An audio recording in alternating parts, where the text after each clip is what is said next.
Ben. I'm one of the co-founders of Kotn. We are a clothing company. We have a store over on Queen in Niagara, just a few steps away. Our mission is to improve quality of life for our customers, our community, and also our partners over in Egypt. We make everything with 100% Egyptian cotton. And then all the proceeds tonight are going to help fund another school over in Egypt. Last year we funded 2 and built 1 school that'll be funded and operational for at least the next 6 years through our contribution. And so this is going directly towards the next one, and we hope to have 50 by the year 2025. So we're going to go through a few topics tonight. First, I'm just going to start off with personal experience. So to each of you, could you just tell us a little bit more about your story and how it is that led you to your passions? Just graduated medical school. Wanted to be a doctor since I was a young chap. And meditation? Yeah, and meditation. So I guess in my second year of medical school, I was stressed, looking for something to like regulate myself and feel balanced, and just read a couple books and then got really into it. And then I just went on that one meditation retreat, which was pretty awesome. And then, yeah, kind of you get a little deeper doing something like that. And then it got me interested in what kind of impact the kind of deep end of meditation can have on people, I guess. Yeah, that's me. So Tom actually lived with us for a few months, and his room, he's being very modest about his level of being into meditation, because it was always just like the books stacked and stacked. He's like, I read a couple of books. It's like a full library's worth of books. Amber, how about you? I was a dancer, as you know, most little girls are put into dance when they're young, and it really spoke to me. There was something about the beauty and the quiet in ballet. And I was always drawn to art, and I was a painter. So combining the realms of art and dance was kind of the theme in my life. And when I was about 14, my ballet teacher said, kind of pulled me aside one day and said, why don't you assist? And that was the beginning of the end. Cool. Really, I have been teaching movement my whole life. So I somehow found this current that has been the weaving thread throughout, which is the correlation between art and dance and mindfulness. And in 2010, I opened a studio. I thought, okay, there's a thing here. Let's see if this studio thing works. And that was almost 8 years ago. Here we are. Yeah. Okay, so I started meditating when I was 15. I was a really fucked up kid, as most people are at 15, right? Maybe still am. And it's always weaved its way through my life. And what it has done, and it's manifested in different ways, and what it's done is given me this awareness to be in a moment and to realize what's happening in a moment and make a series of connections that were never there before. Ultimately, I think creativity is the same thing. It's connecting a series of things that have never been connected before. It ultimately comes down to a very simple premise that I have for my life, which is I believe that we right now, in this era, this is now the current, this is the present, not the future, not the past, we, our generation, we're either going to create the best thing ever or the worst thing. We're going to kill everything or we're going to make it live. Like, we have the technology, we have the tools, we have the products to do the best stuff, or we could literally turn that against ourselves and destroy everything, or let Trump destroy it. But anyway, another topic for another day. So I feel like we have a role to play in that. And so I really kind of spend my time, which I'm glad to spend, not sleeping, but doing things, in that pursuit, in helping people to connect these things. So anyway. Super cool. Thank you. The original question, how I, hello? Yeah. How we got into this? Yeah, your story and what led you to this. Yeah. So, I mean, I guess the path has been a bit zigzagged, but I would say since one of my first memories as like a 2-year-old was carrying around this like little Fisher-Price doctor's bag with a bunch of plastic tools and telling my parents that I wanted to help people. So I think the desire to help and to bring that out has been something like it's just been there since the beginning. And the way that I really like to look at, I don't really call it a career, or I don't really know a job or anything. It's more of a vocation, and that's kind of what gives me the energy to continue working and whatever that looks like, whether it's long hours or just having this inner source of sustenance that kind of brings you through. But yeah, so I think the seed was planted quite early on for wanting to help people, and then nutrition and food was kind of came in, I guess, as a young. I had a really sensitive body, and I wasn't really able to eat a lot of things, and I started making connections from a pretty early age that this thing made me feel a certain way, and from there it kind of just went into like, well, what is that really? Why is that? And the exploration kind of started from there. Okay, so a lot of people might not get into, especially like meditation and yoga, even like holistic nutrition and stuff, just being, hippie or writing it off, it's not for them. But there's a lot of science, and this is really changing. And as you said, you just were learning it in med school as well. Can you guys speak to the science behind your practices and what things you might have found, or especially like things that people might not know? I guess I can start with that. So with meditation, in the past decade or so, there's been so much real solid evidence that it can make an objective difference in well-being and stress in your life.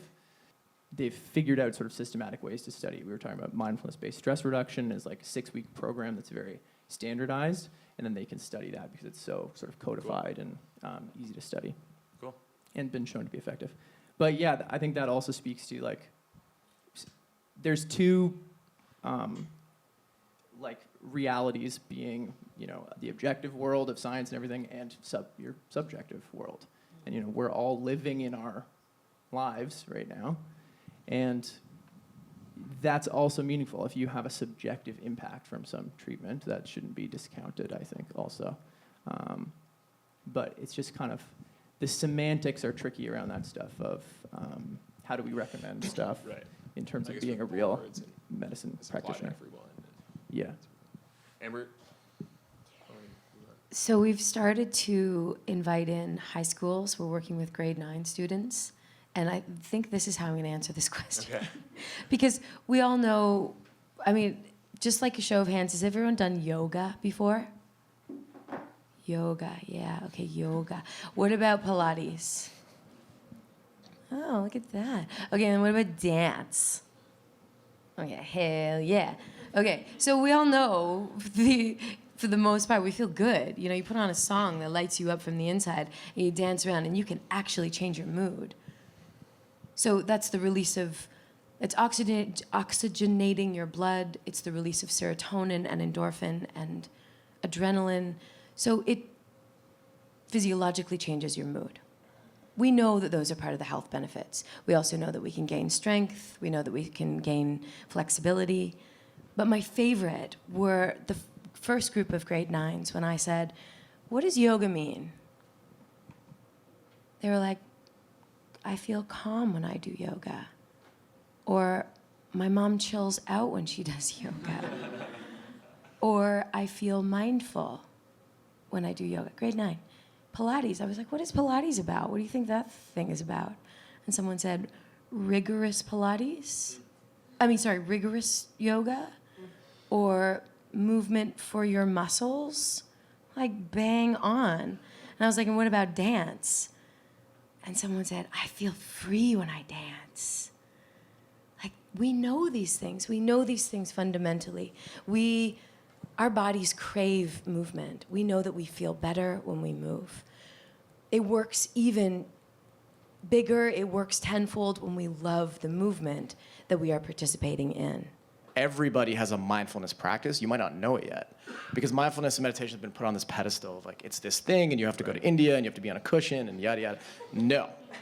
It's happening every moment. And you already have strategies, and the goal is just to like recognize them, how they work, what doesn't work, and then cultivate them, do more of it, make it work in all parts of your life, and then teach it to somebody else. and then invite them to Misfit and do a class or something like that. That's Thanks, the only Dan. goal.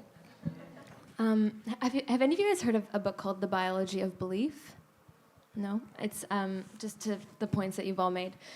It's a really amazing book, and it was written by a medical doctor who took all of his many years of seeing patients, and there was always this X factor that was present that made some people heal and others not. And so the book is really incredible and provides a really interesting insight on our belief system, essentially, and how that's going to affect the healing process. But when it comes to food and lifestyle in general, similar to what Tom kind of touched on, with scientific studies, there are so many confounding variables that come into play. So it's really, really tricky to measure.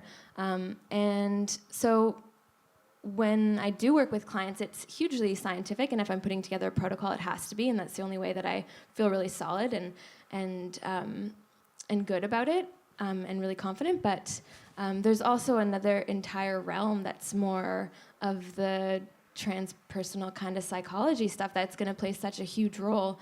And so when I'm working with anyone, it's kind of like, yes, the food is so big, but what does the other side look like? Because that piece is just as big. And you can eat incredible food and still be in a negative kind of whatever that headspace looks like. So yeah, I think it's a fine balance for me and for what I do between the books and reading and science, but also just the intuitive process and understanding and getting people to become more aware in their bodies with what the outcome is if you're eating processed foods. Like, how are you feeling after, fast food? Probably pretty lethargic. And so honing in some of those kind of self-awareness tools to kind of connect to, whether it's even keeping a diet journal or getting people to actually just become more mindful of how they're consuming and the ways that makes them feel. Sometimes it just goes beyond, science. How long did it take you guys to gravitate towards, everything? You guys, 20 years in, pretty much everybody. So what was that a natural affinity? Did you guys take right from the get-go, or was it, first try, boom, open a gym, let's do this, and just nail it, day one? We were discussing earlier, it's you starting Kotn with your partners, and the thing, you would never start a business knowing everything it takes. You have to go in with equal, naiveness and just, stupid confidence that you can do it better than anyone else could. Yeah. So you have to be kind of dumb and kind of smart at the same time. And it doesn't work any other way. Yeah.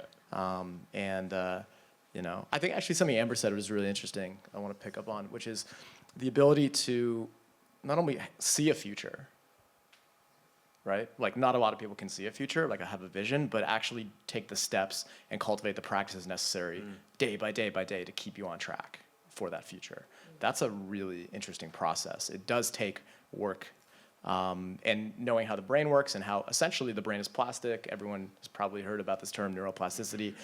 The brain rewires itself constantly. You're wiring it as we speak. Everyone's also heard it takes, 21 to 30 days to form a habit. There's a great book on this called The Talent Code. It's all about how, you're basically, how neural pathways get myelinated, like wires, it's literally putting a wire into place. And that's basically a physiological process. Your brain needs about 30 plus days, I would say, to create itself, at least. So you need to be in there. You need to struggle through it. You have to, like you said, if you treat meditation like it's, I'm gonna play the piano for 10 minutes and I'm gonna be Mozart. Well, that's not gonna happen, right? Actually, Mozart's a bad example. I think he was born with that already. But I'm gonna be some other person who can play the piano.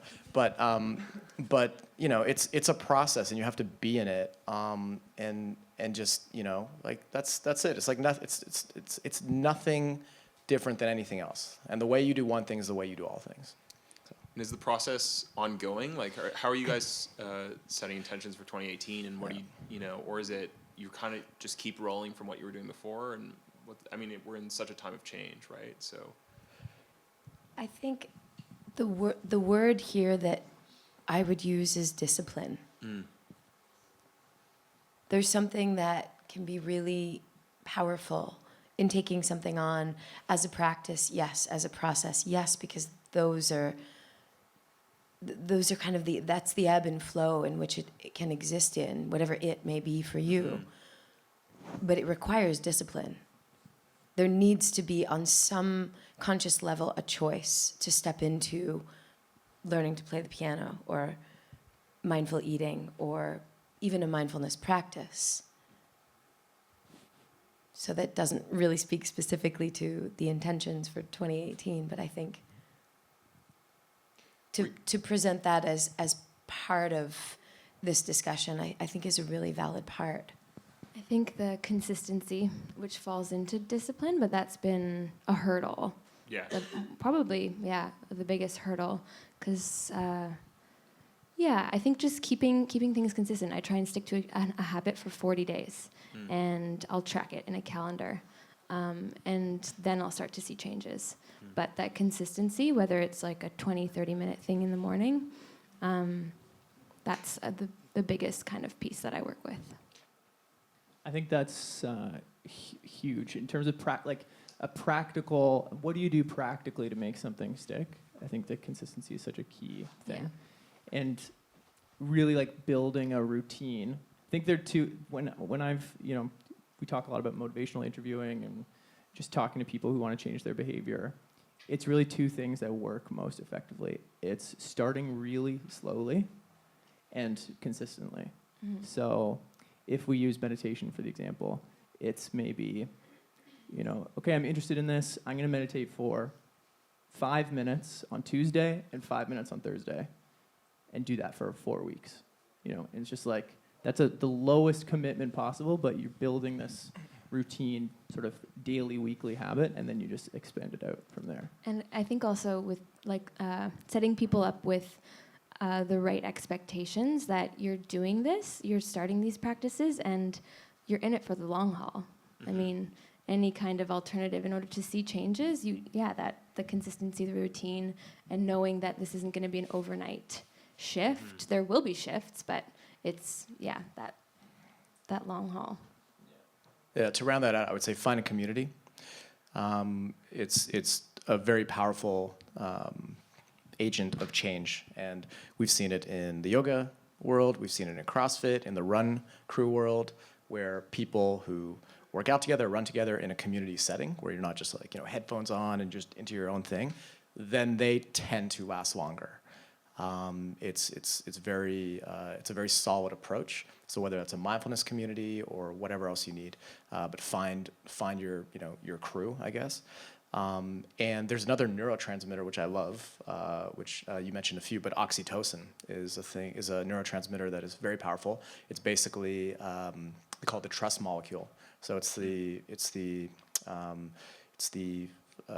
hormone that gets released when mothers bond with their children, when you see a dog, when you high-five someone on your sports team. It's very powerful. We're missing it in our lives. Oxytocin is falling by the wayside because we're all very isolated, but you need it. You need a healthy balance of neurotransmitters. And the community experience is very oxytocin-rich, and it keeps you involved. It keeps you going. And the accountability, you were mentioning it earlier when you were talking about, again, building a business, and when one partner was down, the other one, would pull them through. That's what you need. Like, life is hard. You can't really get through it alone. So I would say the community approach usually works for all things. And then, if you don't have a community, you can use an app. Or one of my favorite things is Muse, the meditation headset, which is really useful. I do a lot of work with them. So find your toy, like whatever, just keep going. And one thing I'll add to this, was anyone curious as to why I mentioned smoking in the... Anyone? Yes. Okay, why did I mention smoking? Smoking to me has always been a mindfulness activity. So if you think about it, people who smoke at work, right? And if you work with someone who smokes and gets to have like a break every couple hours, you're very frustrated because they can have a free break, you don't. But if you think about it, when you just need a change, when you need a break, you're like, I'm going outside for a cigarette. And sometimes you're in a community of other smokers, right? Or used to be. And You know, sometimes you even have to talk to them, like, do you have a light, or can I bum a cigarette? And then you spark up a conversation. And also you're breathing. You're breathing in a very interesting way, because if you look at breathing patterns, you're actually exhaling longer than you inhale. And that actually does change your nervous system when you exhale longer than you inhale, right? It's a very simple understanding of breath. So it regulates you. So that practice, that smoke break, is actually mindfulness. So I think it's finding whatever those moments are and just like, you know, like sticking to them, maybe not smoking, but finding another way to do it. I'm not advocating smoking. So have a mindfulness smoke break where you could just make that switch, like, I need a minute, I need to take 3 breaths, I need to sit in a, you know, like a different environment, change your environment, and then that's what gets the momentum rolling, and just keep doing that. That's the practice. It's literally that easy. So you don't need to necessarily go to a place to do it. You can do it in any moment.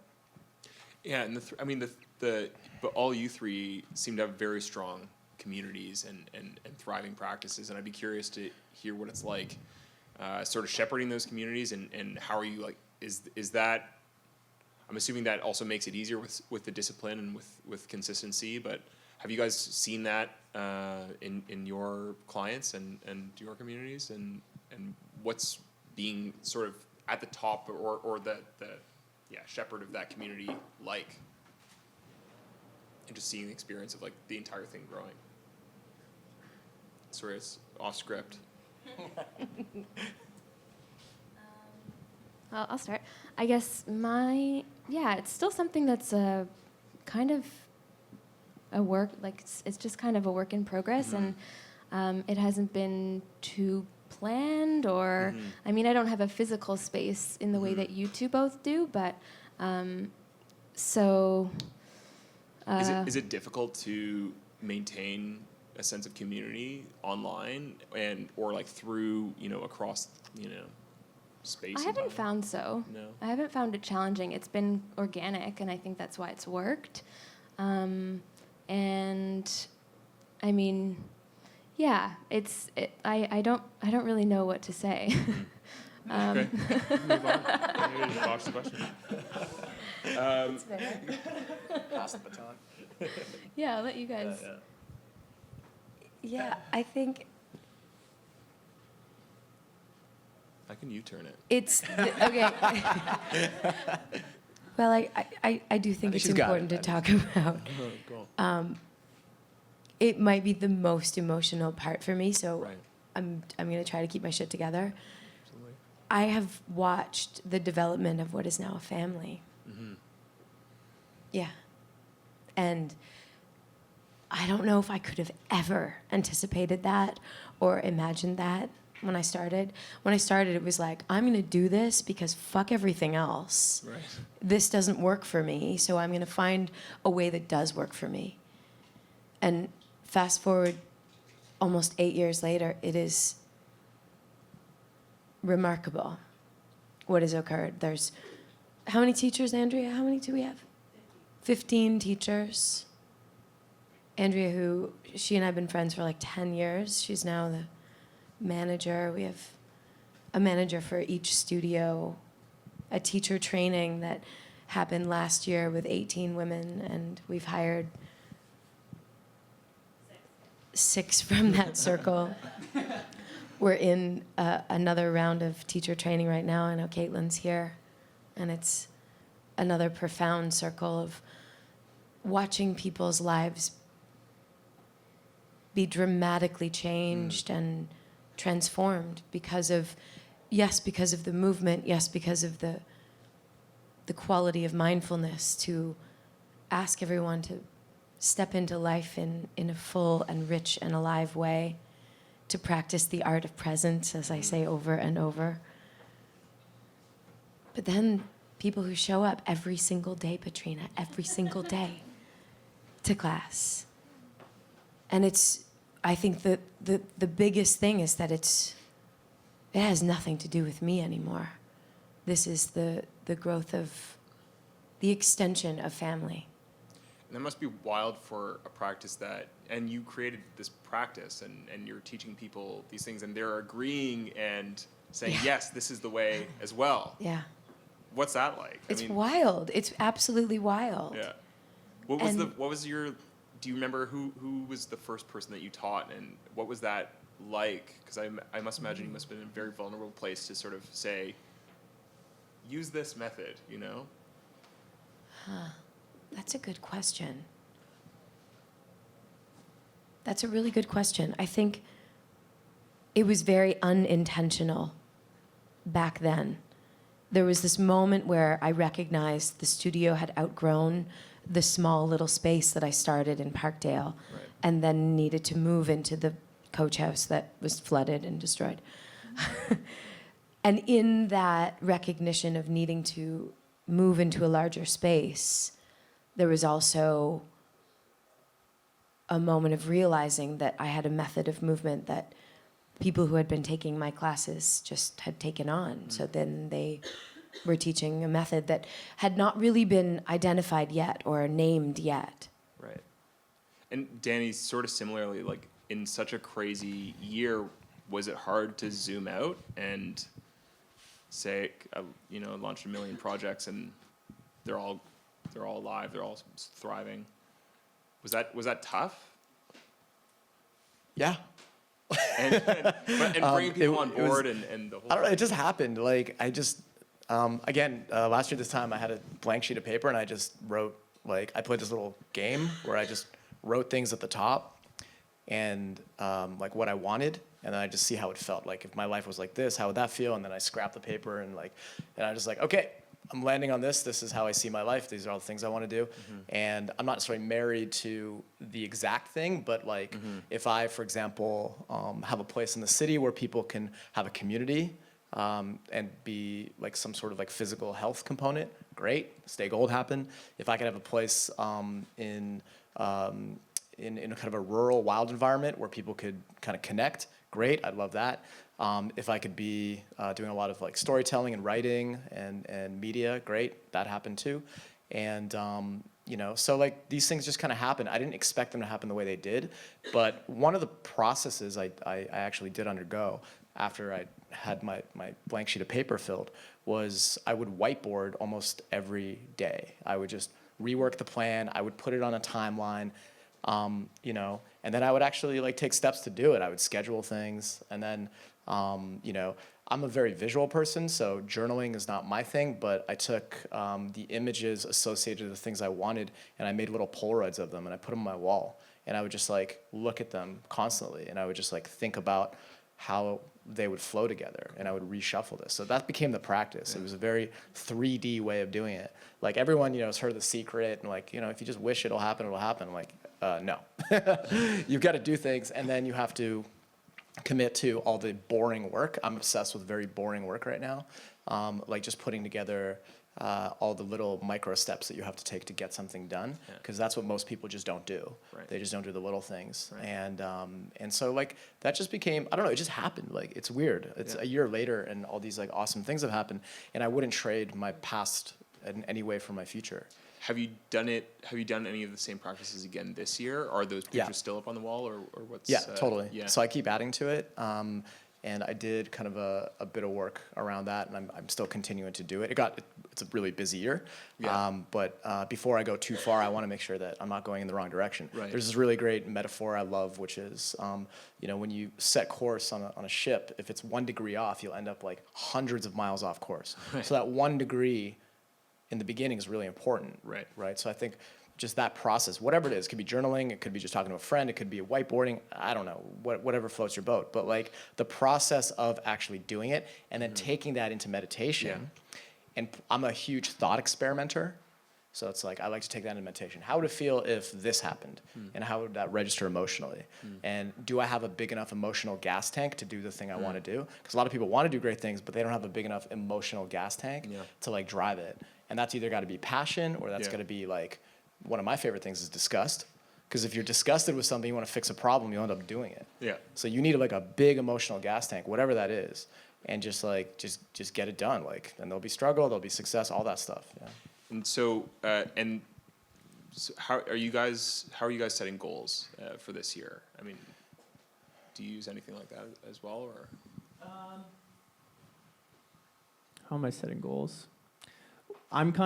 My goal was kind of set when I was like 17, and then it's just been like one goal for like 9 years, you know? So I think I'm in a unique situation where I'm kind of on this track. So my goal now, obviously, or I'm kind of, it's out of my hands now, but getting into like a residency program, like the one that I want. Although I don't care, I'll kind of go anywhere. But I don't know. Do you have any inward goals and like things that aren't tied to the doctoral track? Inner goals. Well, I just want to feel less, you know, I want to optimize how comfortable I feel in my life in every scenario, I guess. So that's where the meditation happens, you know. It's really a practice of ease, you know, freedom and feeling like, I guess the long-term like meditation process is like, it feels like unclenching kind of, like butthole and everything else. But it's really like a palpable feeling, and I can imagine kind of, I guess, where that goes in the like infinitely positive direction. You just feel more and more sort of relaxed. I guess that's an inner goal. But no, I think in terms of goal setting and like practical tips, key motto is just do it. I think just fucking do it. Could I ask you a question? Because we were talking about it on the couch earlier, but you said so much of your life is like delaying gratification to the moment you graduate med school. And then we were saying, like, what are you finding along the way that's actually keeping you going? Because that's a pretty hard road. For sure. So I guess the process is like, I did my undergraduate degree, and kind of throughout that, I was planning to go to med school. So every exam is like, this is make or break med school exam, you know, like have to get A+ or whatever. So in the academic moments, that was the satisfaction, you know, studying and getting the grade. And then the first 2 years of medical school, it's the same. U of T medicine is pass or fail, with 70% being a pass. And it's pretty damn hard to get a 70% with the content. But so that was the satisfaction points. And then when clinical work starts, which is the latter 2 years of medical school, it becomes very easy to be satisfied in the way that you were alluding to, Tanya, of now you're with people. And I think a lot of physicians don't connect with that satisfaction piece, that everybody you talk to, you want to help them to suffer less physically, mentally, whatever. And if you can connect to that sort of compassion piece and know that you took one step, maybe it's a micro step or maybe it's some huge impact, but you can really get satisfaction moments if you're connecting to the human content of what's going on, which is hard because you have to be medical also, right, and clinical, and you're thinking about the problem clinically with the algorithm in your head of, okay, what's my differential diagnosis and what management plan is ideal for this person. But you kind of have to straddle that line, I guess, and that's where the satisfaction comes in. Yeah. Guys, I want to thank you so much. Thank you. That was incredibly enlightening. It's a hand for Ben. Ben. Yeah.